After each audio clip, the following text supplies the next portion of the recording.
How to make Instagram business account to personal.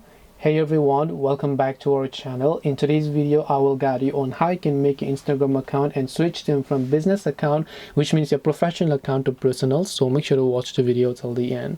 Now if you have a professional account on Instagram, which could be a creator account or a business account as well, doesn't really matter. If you come to your profile page, you'll find all this professional dashboard which indicates that you have a professional, business or creator account. Now to switch to a normal personal account, what we're going to do is we're going to tap the three lines option from the top right hand side, and from here you'll find all these sorts of options where you can see the option called for professionals, and here you'll find an option called creator tools and controls. Now sometimes what happens is that Instagram or Meta themselves changes the layout of the Instagram app so often that you might miss it. In that case, in the search box you can just type in something such as switch account to get the search result. So if you find it, that's perfectly fine here, and once you go to creator tools, scroll down, you'll find switch account type.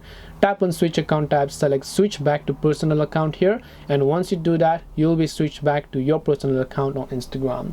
This way you'll be able to make your business account from business to personal. Hope this video is very helpful. If you have got any questions, feel free to leave them down. Thank you for watching till the end of this tutorial, and see you soon in the next video.